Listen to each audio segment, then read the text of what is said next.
Cuando cumplí 19 años, de eso ya hace un rato, más o menos, no me pregunten cuánto, tuve el enorme privilegio de servir a mi nación haciendo el servicio militar. ¿Alguien le ha tocado eso aquí? ¿No? Bueno, pues a mí sí. Usted no sabe cómo disfrutaba yo levantarme cada sábado a las 6 de la mañana y llegar a las 7 ahí a la escuela secundaria técnica número 5 y pasar 6 horas bajo el cuidado gentil y amoroso de los soldados.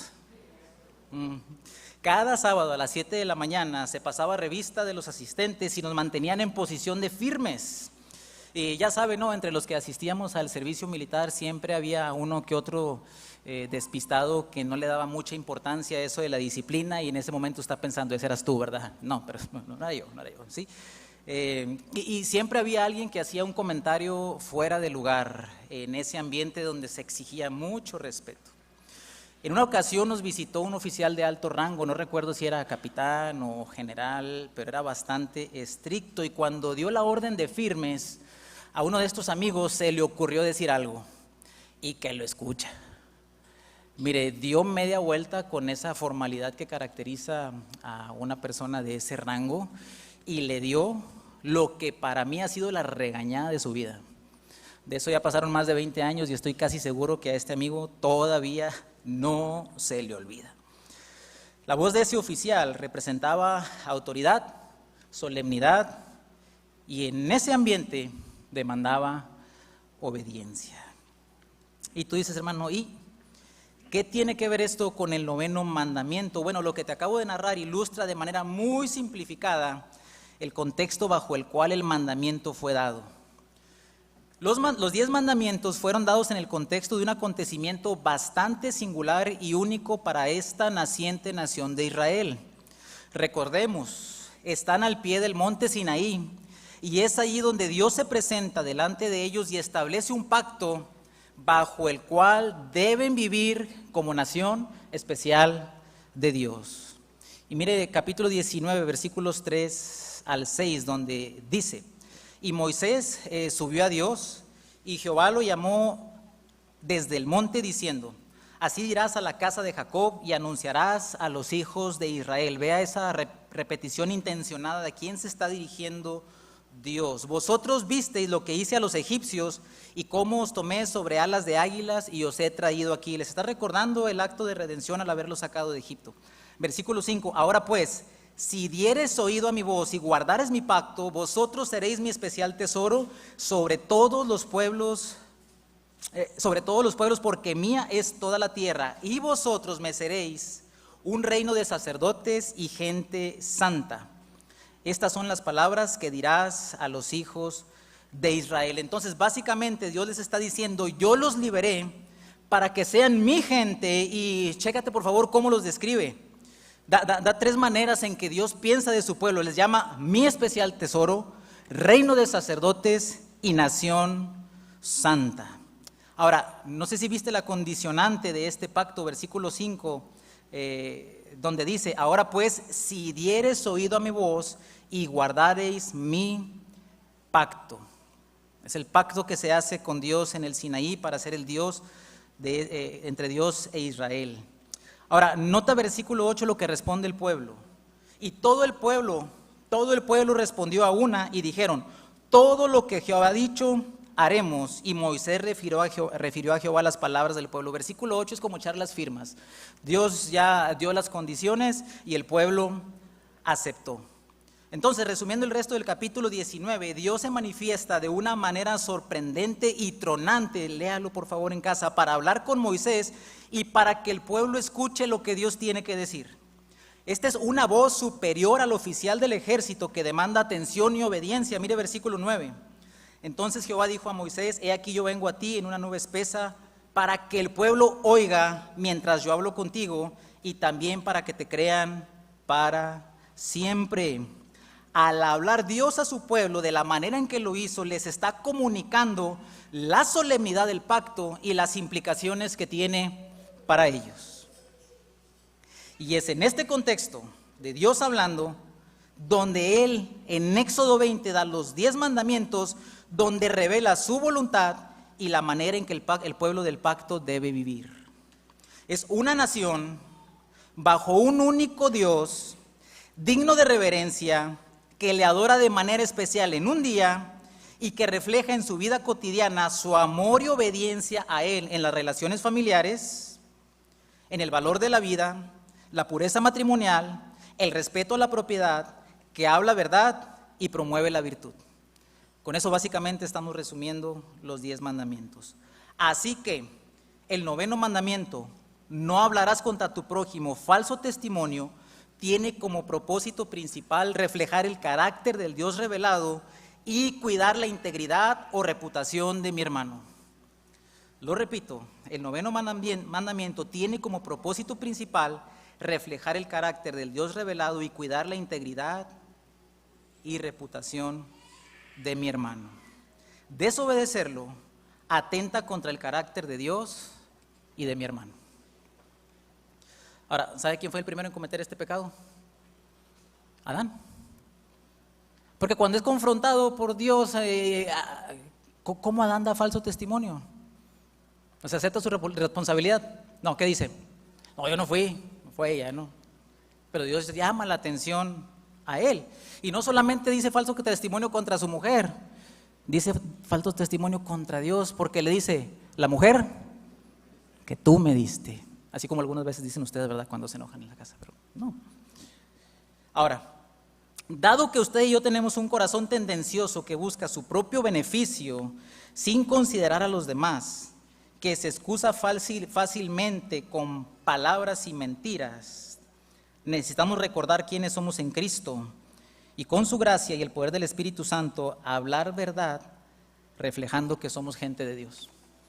¿Recuerda quién es Israel para Dios en este momento? Especial tesoro, nación santa y reino de sacerdotes. Ahora, usted y yo no estamos en Sinaí, pero somos pueblo de Dios. Usted y yo no escuchamos la voz de Dios tronante, pero escuchamos la voz de Dios en su palabra. Y usted y yo debemos reflejar el carácter de Dios en nuestras relaciones interpersonales, en la manera que hablamos y cómo protegemos y resguardamos el carácter santo de Dios y la reputación de nuestros hermanos. Entonces, porque Dios en Cristo te ha hecho su pueblo, tú debes hablar verdad en tus relaciones interpersonales. Porque Dios en Cristo te ha hecho su pueblo, tú debes hablar verdad en tus relaciones interpersonales. Y número 1, tú debes hablar verdad en tus relaciones interpersonales, tomando este mandamiento como base por la seriedad del mandato. Tú debes hablar verdad en tus relaciones interpersonales por la seriedad del mandato. Permíteme explicarte a qué me refiero con la seriedad del mandato. Al estar este mandato dentro de un marco legal bajo el cual debía vivir Israel, primeramente, el mandato se refiere al daño que puede ocasionar a una persona el servir como un testigo falso en una declaración legal. Es el daño que puede ocasionar a una persona el servir como un testigo falso en una declaración legal. Y eso lo podemos ver si examinamos con atención las palabras que se usan en este 9º mandamiento. Por ejemplo, la palabra hablar aquí se puede traducir como testificar, acusar o atestiguar. Y esta palabra es interesante porque se usa en otros pasajes para recalcar la seriedad de pactos y sentencias. Y veamos 2 ejemplos. Mire Deuteronomio 27:14, por favor, donde dice, y hablarán los levitas y dirán a todo varón de Israel, maldito el hombre que hiciere escultura o imagen de fundición. Solo hasta allí, como referencia, Deuteronomio 27:14. ¿Y qué están haciendo los levitas delante del pueblo? Están ratificando las maldiciones del pacto. Ahora, mire por favor Isaías 21:9, si puede, si no, escúchelo con atención. Dice, y he aquí vienen hombres montados, jinetes de 2 en 2. Después habló y dijo, misma palabra. Y mire qué fue lo que habló y qué fue lo que dijo. Es una sentencia. Cayó Babilonia y todos los ídolos de sus dioses quebrantó en tierra. Son atestiguaciones o aseveraciones muy serias. A lo que se refiere esta palabra, hablar. Ahora, si examinamos un poquito las palabras del mandamiento, encontramos lo siguiente: no hablarás falso. Falso hace alusión a embuste, mentiras o hablar fingidamente. Y creo que no hay mucha dificultad para entender eso, sobre todo si usted ha comprado, no, espero que no, ¿verdad? Si usted ha ido al mercado a comprar piratería, ¿sí? Falso, no es difícil entender eso. Ahora, note la palabra que sigue, no hablarás contra tu prójimo, y es interesante cómo esta palabra tiene mucha amplitud y cómo se utiliza en las escrituras, pero hace alusión a alguien que es cercano a ti, se puede traducir como un amigo, se puede traducir como un compañero. Y testimonio es más bien testigo. Lo que este mandamiento nos está diciendo es que no hables como testigo falso en contra de tu prójimo. No seas uno que testifica falsamente contra tu prójimo. Sugel Michelén dice respecto a este pasaje, se refiere al testimonio que un testigo puede verse obligado a dar en un proceso judicial. Es el testimonio que un testigo puede verse obligado a dar en un proceso judicial. Y la Nueva Biblia de las Américas dice, no darás falso testimonio contra tu prójimo. Ahora, esto es interesante para esta nación de Israel porque los procesos judiciales se llevaban a cabo de una manera muy sencilla y por tanto se requería que los testigos fueran unánimes y fueran veraces. No había muchos procesos de investigación, es decir, casi todo se definía, o más bien todo, por la palabra de las personas. Y por eso se requería que fueran muy veraces y Dios daba este mandamiento para proteger, en algunos casos, la vida de un inocente. Sabe que por un falso testimonio, un inocente podía morir. Y veremos eso con un ejemplo más adelante. Mire cómo Dios amplía esta idea en Éxodo capítulo 23. En Éxodo capítulo 23, versículo 1 dice, no admitirás falso rumor, no admitirás falso rumor, no te concertarás con el impío para ser testigo falso. No seguirás a los muchos para hacer mal, ni responderás en litigio, inclinándote a los más para hacer agravio. No es bueno, ¿qué me conviene más? Aunque esto no sea verdad, si esto es conveniente, yo le doy para acá, no me importa que el otro sea perjudicado. Mire versículo 7, de palabra de mentira te alejarás y no matarás al inocente y justo, porque yo no justificaré al impío. Y en Deuteronomio 17, versículos 6 y 7, ya unos cuantos pasos de entrada a la tierra prometida, Dios sigue ampliando cómo debió utilizarse este medio legal. Deuteronomio 17, 6 y 7 dice, por dicho de 2 o 3 testigos, note esto, por dicho de 2 o 3 testigos, morirá el que hubiere de morir, no morirá por el dicho de un solo testigo. Es decir, si se encontraba una persona que había cometido algún pecado que merecía la pena capital, una sola persona no podía acusarlo. La acusación tenía que ser ratificada por lo menos 1 o 2 personas más. Y si eso se hallaba cierto, ¿quién cree que era el primero en que tenía que lanzar el instrumento de ejecución contra el que merecía la muerte si el asunto resultaba cierto? ¿Sabe quién era? El testigo. Porque está ratificando, está declarando con sus palabras y ratificando con su sentencia que lo que dice es verdad. De ahí entonces la importancia de no ser falsos testigos, porque inocentes podían morir. Mire Deuteronomio 19:15, por favor. Hay unas páginas adelante donde usted está. Deuteronomio 19:15, un poquito extensa la lectura, pero necesaria. No se tomará en cuenta a un solo testigo contra ninguno en cualquier delito ni en cualquier pecado, en relación con cualquier ofensa cometida. Solo por el testimonio de 2 o 3 testigos se mantendrá la acusación. Cuando se levantare testigo falso contra alguno para testificar contra él, entonces los 2 litigantes se presentarán delante de Jehová y delante de los sacerdotes y de los jueces que hubieren aquellos días. Y los jueces inquirirán bien, que es lo que seguimos esperando, ¿verdad? Y si aquel testigo resultare falso, mire la seriedad de un testimonio falso, y hubiere acusado falsamente a su hermano, entonces haréis a él como él pensó hacer a su hermano y quitarás el mal de en medio de ti. Lo que quiere decir que si esta persona acusaba falsamente al hermano y se hacía la investigación y resultaba que no era cierto, las 10 que le iban a dar a él, esas van a acá. Así como cuando el hermano en la casa acusa, no, es que yo no fui, es que él quebró la taza, ¿verdad? Y entonces el que acusó falsamente merecía recibir el castigo. Para Dios es muy importante salvaguardar la integridad y la vida de los inocentes.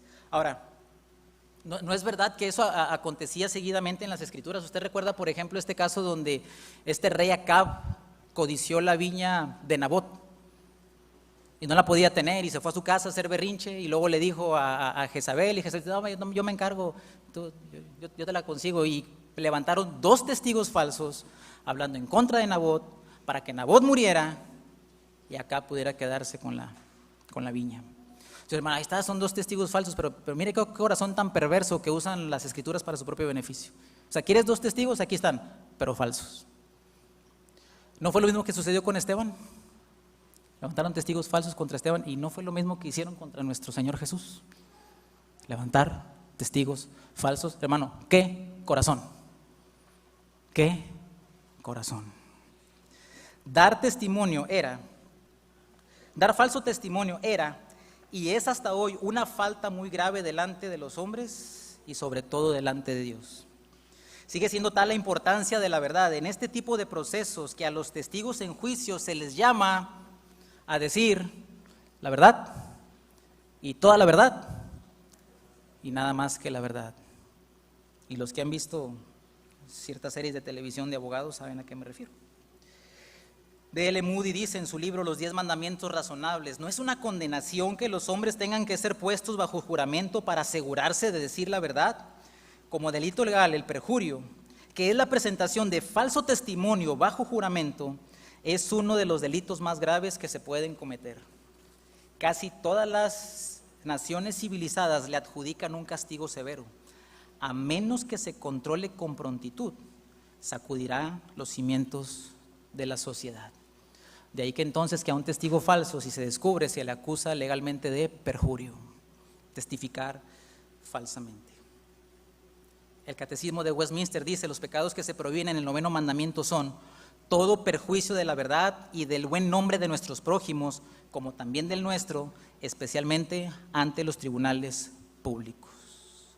Y entonces esto nos lleva a entender que cualquier acción, palabra o trato que vaya en contra de la verdad, perjudicando a mi prójimo, es un pecado ante los ojos de Dios. Por lo cual, tú debes conducirte de manera íntegra en tus tratos legales y comerciales.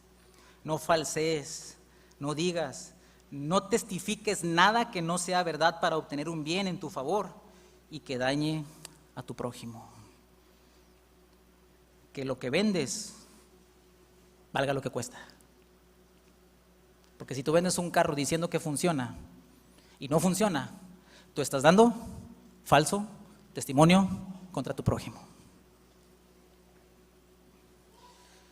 Apégate a la verdad, como dicen por ahí, hermano, pues nomás lo que es, ¿verdad? Eso es la verdad. ¿Para qué le ponemos? ¿Para qué le quitamos? Como profesionista cristiano que pertenece a un pueblo de gente santa, como comerciante y trabajador, o en la responsabilidad que desempeñas, no hables falso testimonio, porque esto no refleja el carácter de Dios y no proteges a tus hermanos. Cuando tú y yo hablamos falso testimonio, nos parecemos más al diablo, porque cuando el diablo habla mentira, de suyo habla, porque es mentiroso y padre de mentira. Tú debes hablar la verdad en tus relaciones interpersonales por la seriedad del mandato. Pero el mandamiento abarca más en el espíritu de la ley. Y esto es lo que nos lleva entonces al segundo punto. Porque Dios en Cristo te ha hecho su pueblo. Tú debes hablar la verdad en tus relaciones interpersonales. Tú debes hablar la verdad en tus relaciones interpersonales por la amplitud del mandamiento.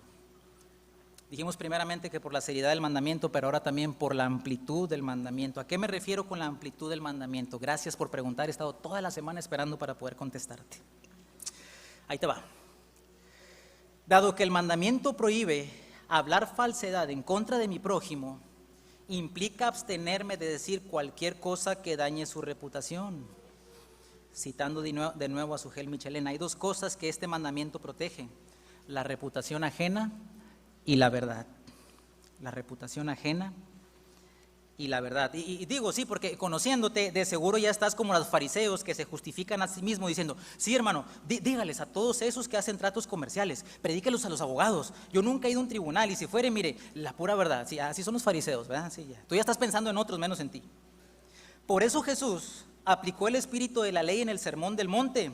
¿Se acuerdan? Mateo 5 dice, oísteis que fue dicho, no matarás, pero yo os digo que cualquiera que se enoje contra su hermano, ya estuvo, culpable de juicio. Oíste que fue dicho, no cometerás adulterio, pero yo os digo que cualquiera que mire a una mujer para codiciarla, ya adulteró con ella en su corazón, eres culpable.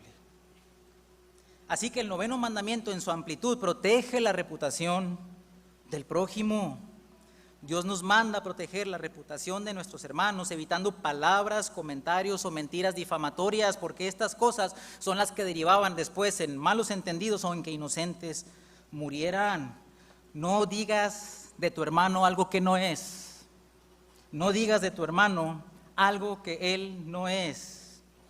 Y es interesante que el 9º mandamiento está debajo de aquellas acciones que, llevadas a cabo, atentan contra la justicia y la sociedad, pero que también por falsos testimonios afectan a otros. Porque por un falso testimonio alguien puede ser acusado de homicidio, de adulterio y de robo, aunque no sea cierto, por testificar o decir algo que no es verdad. Por eso, guarde su boca, no suponga, no se figure. Es que yo me figuro, ¿cómo nos gusta esa palabra? ¿No? Y como que ni queda, ¿verdad? Pero si no sabe, cállese. El chisme y la calumnia son males que deben evitarse, que si usted y yo practicamos esto, estamos rompiendo el 9º mandamiento.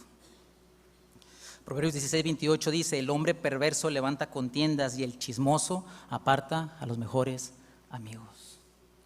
Hay una buena amistad por ahí, pero usted envidioso quiere que ese sea su amigo y levanta un chisme en contra de aquel y termina siendo un desbarajuste ahí. Y esta buena amistad que se estaba gestando por su chisme termina apartando a los amigos. Ahora, alguien dice que a mí no me gusta el chisme, hermano. ¿Sí? Mientras no se trate de mí, ¿verdad? Sí. El chisme es como el azúcar. Como gusta, ¿verdad? Pero ¿qué daño hace? La Biblia en la traducción del lenguaje actual dice, qué sabrosos son los chismes, pero cuánto daño causan. Cuánto daño causan. Esa actitud de hermana, ¿qué cree? Bueno, me dijeron de Lupita, nadie se llama Lupita aquí, ¿verdad? ¿Qué le pasa a Lupita? No sé. Se lo digo porque parece que anda mal. Pero no te lo quiero, pero le digo para que oremos. ¿Sí? Ahora, y aunque fuera cierto, hermano, la esencia del chisme no es necesariamente la mentira, sino informar a las personas equivocadas, perjudicando así la reputación de la persona. Querido hermano, si alguien ha confiado en ti algo, que se acercó a ti diciendo, hermano, tengo que decírtelo a ti, y tú estás diciendo eso que este hermano te confió a personas que no deben saberlo, tú eres un chismoso y estás dando falso testimonio. No estás protegiendo la reputación de tu hermano.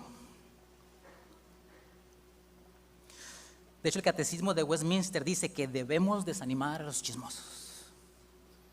Entonces, alguien viene y dice, hermano, ¿qué cree que me dijeron del hermano? Vente, vamos, para que me digas delante de él. Y te aseguro que ahí se para la cosa, sí, más si no es cierto, ¿verdad? Mentiras que justifican su actuar y culpan a otros. Presuposiciones sin base sólida. No sé si a ti te ha pasado que llegas a un lugar y ves a una persona y ni le has hablado. ¿Y qué es lo primero que dices? Ese se cree mucho.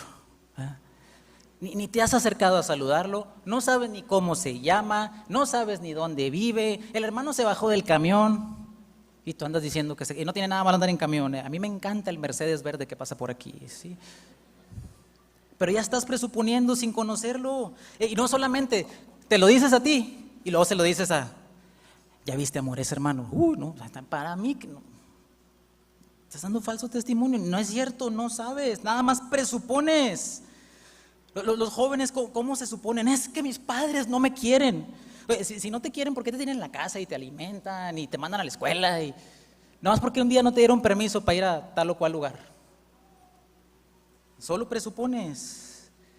Mujeres, es que mi marido llega tarde a trabajar Y vas y le dices a tu amiga y tu amiga te dice, ay, ¿qué se me hace, manita?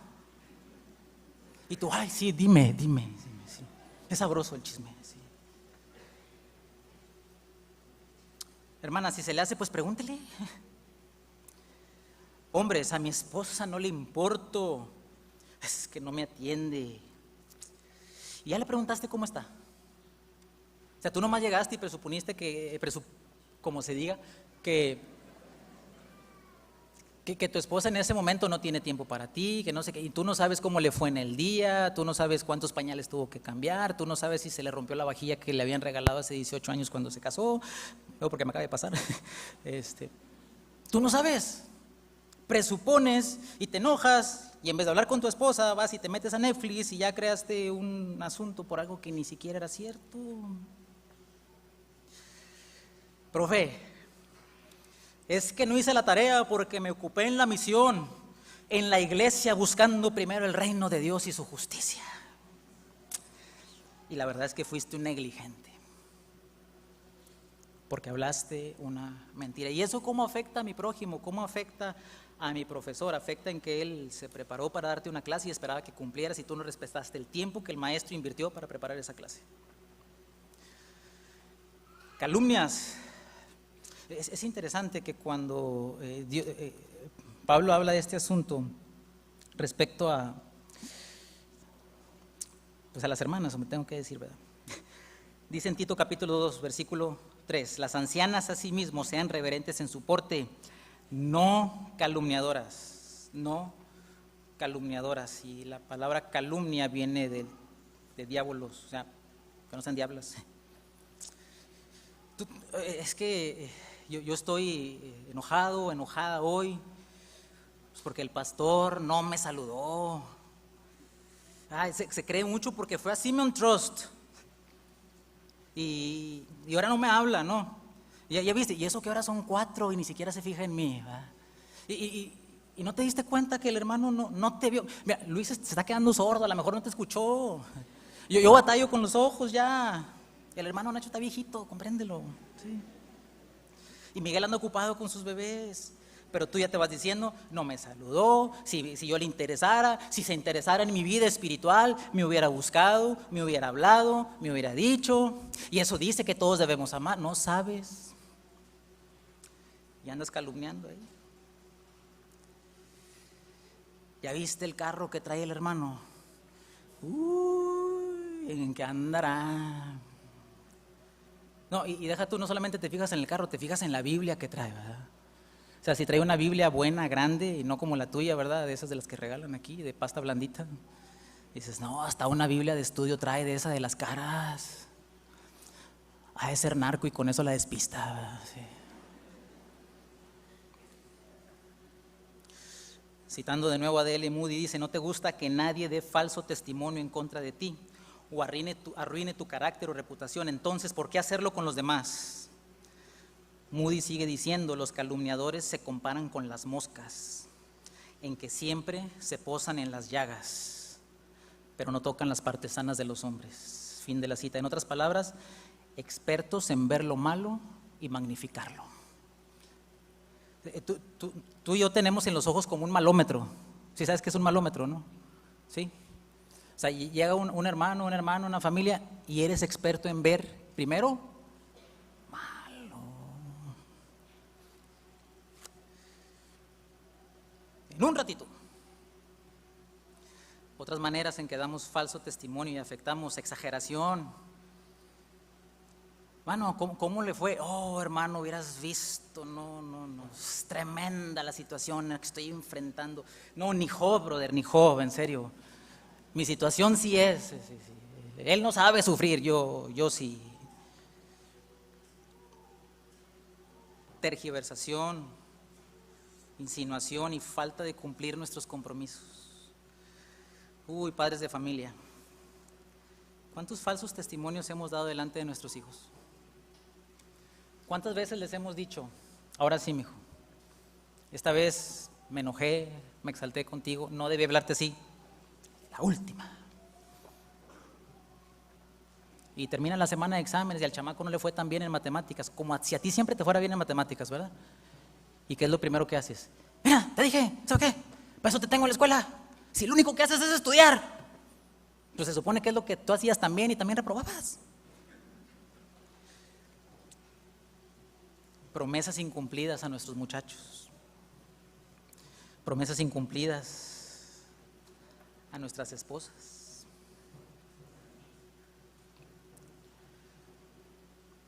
Sí, seguro, hermano, yo lo llevo ahí. Como dicen los muchachos, ahí le caigo, ¿eh? Y sabes que no vas a ir, es puro cuento. Sí, hermano. O sí, cliente, no se preocupe. Para el lunes queda la chamba. Ni te paras por ahí. No te preocupes. En la quincena te pago. Nada más que no le dijiste en cuál, ¿verdad? Sí. Y esta no sé si todavía funciona con eso de Mercado Libre y todo eso, pero dile al abonero que no estoy. ¿Sí? No, deja tú, le dices a tu hijo que vaya y le diga. O sea, tú estás discipulando a tu hijo a que aprenda a dar falso testimonio.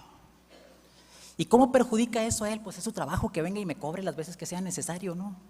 Bueno, lo perjudicas porque él dio su tiempo para ir a cobrarte, porque tú dijiste que le ibas a pagar, no le pagaste, ahora tiene que regresar y dar cuentas y decir que no te pudo cobrar, y él quedó mal delante de su jefe, todo porque tú no cumpliste.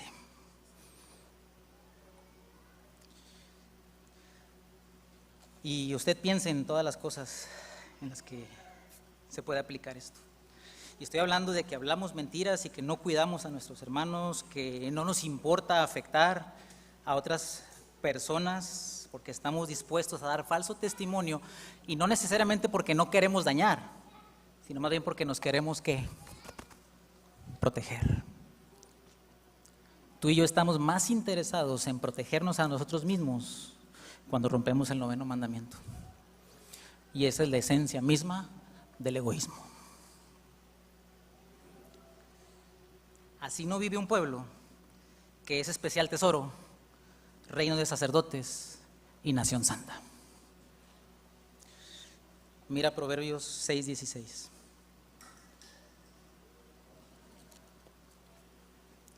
Seis cosas aborrece Jehová, y aún 7 abomina su alma: los ojos altivos, la lengua mentirosa, las manos derramadoras de sangre inocente, el corazón que maquina pensamientos inicuos, los pies presurosos para correr al mal, el testigo falso que habla mentiras, y el que siembra discordia entre los hermanos. Porque tú y yo hemos roto este mandamiento, merecemos que Dios nos aborrezca. Dada la amplitud del mandamiento, tenemos que reconocer que todos, sin excepción, lo hemos quebrantado. La pregunta es, ¿qué haremos ahora? Porque Dios en Cristo te ha hecho su pueblo. Tú debes hablar verdad en tus relaciones interpersonales. Y esto nos lleva al Evangelio, hermano. Tú debes hablar verdad en tus relaciones interpersonales, basado en el amor y en la unidad. ¿Producida por quién? Por Cristo. Mira Romanos 13, por favor.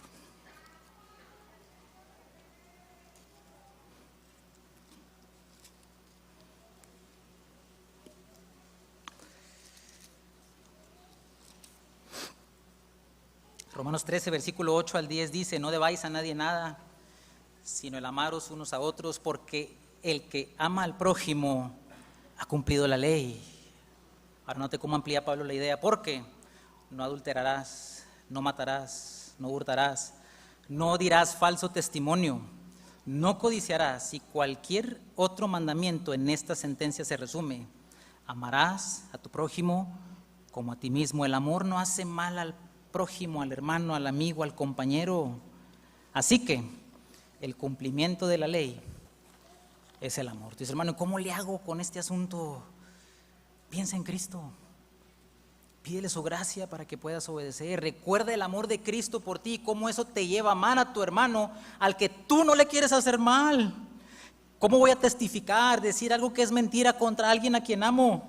¿Cómo voy a calumniar, chismear, difamar o afectar la reputación de mi hermano por el cual murió Cristo? Ahora, hermano, si lo has hecho, arrepiéntete, confiésalo a Dios, hay perdón, y si es necesario, confiésalo a tu hermano. Yo te quiero decir, querido hermano, que si tú has sido objeto de esto, si alguien ha pecado contra ti y te has visto afectado o aún has sufrido, considera a Jesús. Querido hermano, contra Jesús sí hablaron falso testimonio. Y ese falso testimonio era parte del plan de Dios que lo conduciría a la cruz para morir por ti, por quien habló mal de ti. Así que cuando tú amorosamente perdonas este pecado, estás viviendo el Evangelio.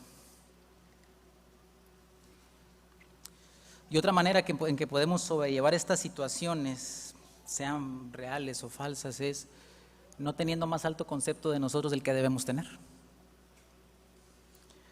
El hermano Owen una vez dijo una frase que apunté por ahí: cualquier cosa que digan de mí soy 10 veces peor.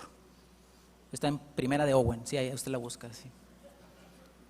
Así es que alguien dijo de ti, no, ay, ¿cómo se atreve a pensar eso de mí? Tú sabes cómo eres. Si hay algo bueno en ti y en mí, ¿por quién es, hermano? Es por Cristo. Por Cristo. Ahora mira la unidad, Efesios 4:25.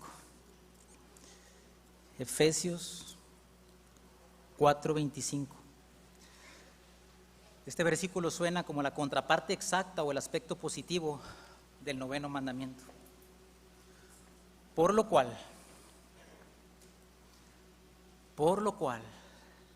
desechando la mentira, hablad verdad cada uno con su prójimo. ¿Ve cómo el Evangelio cambia todo? Porque somos miembros los unos de los otros. Además, estamos tan unidos por el Evangelio que el resultado natural de esa unión es que usted y yo con nuestros prójimos siempre seamos honestos y verdaderos. ¿Por qué temer si estamos unidos por Cristo y en Cristo? Qué interesante, ¿no? Pablo dice que al vestirnos del nuevo hombre, por el contexto, el nuevo hombre creado según Dios en justicia y santidad de la verdad, lo que nos recuerda lo que sucedió en Sinaí, cómo Dios está revelando y quiere que su pueblo viva en santidad, en justicia. Pablo dice que lo primero de lo que debemos deshacernos es la mentira. Mira versículo 24, y vestidos del nuevo hombre creado según Dios en la justicia y santidad de la verdad, por lo cual es la consecuencia natural de estar en Cristo. Y para hablar la verdad entre nosotros debemos estar llenos de la verdad.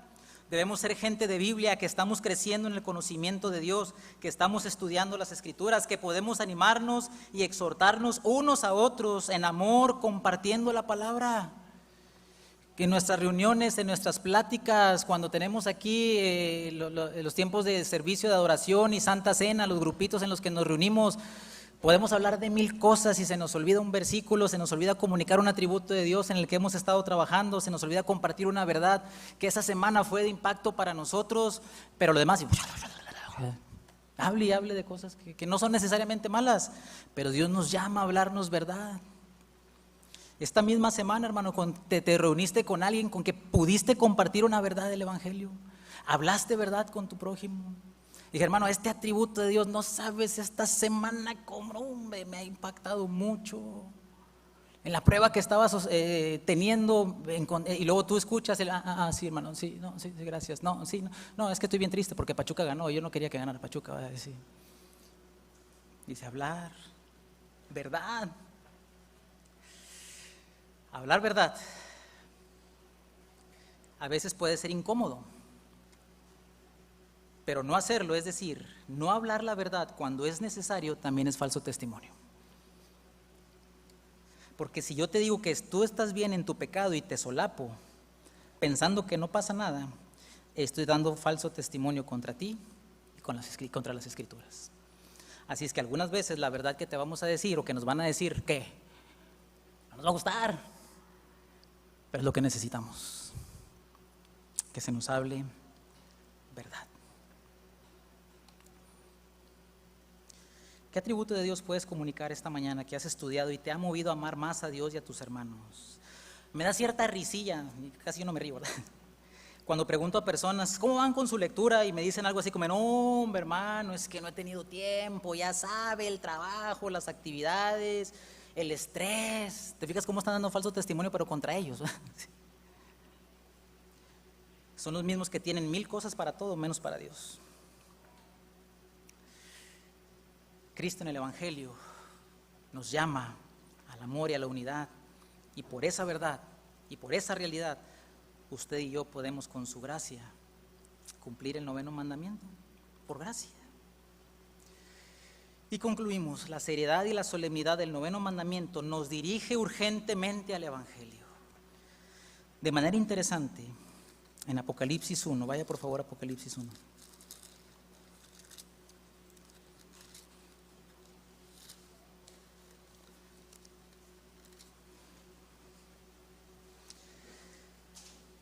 A Jesús se le identifica como el testigo fiel.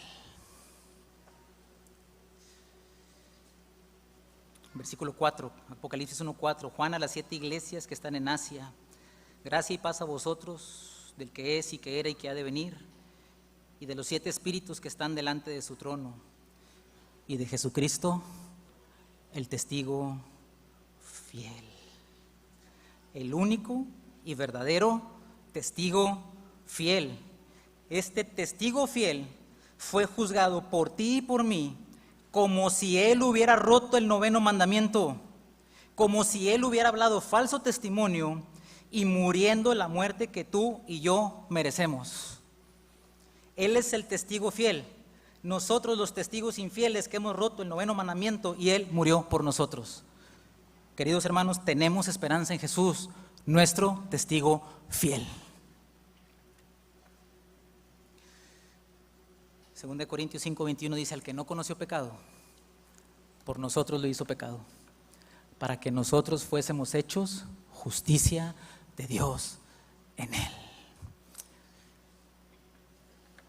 Porque Dios en Cristo te ha hecho parte de su pueblo, tú debes hablar verdad en tus relaciones interpersonales, por la seriedad del mandamiento, por la amplitud del mandamiento, y basados en el Evangelio, en el amor y la unidad que Cristo nos regala. Señor, gracias por tu palabra.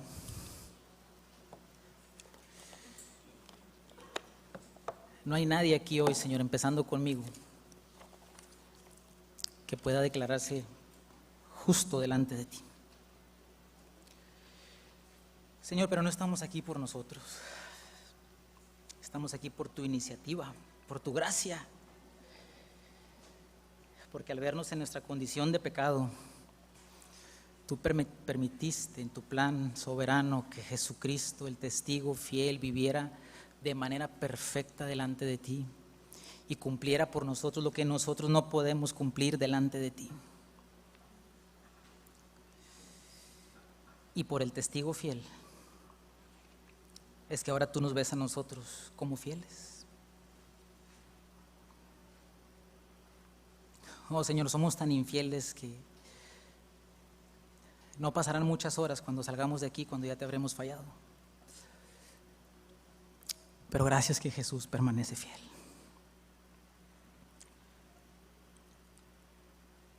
Y en Él confiamos. Y pedimos, Señor, que por tu gracia nos ayudes a arrepentirnos de este pecado, confesarlo y depender de ti para vivir como personas que son tu especial tesoro, un reino de sacerdotes y gente santa para la gloria de tu nombre. En nombre de Cristo oramos. Amén.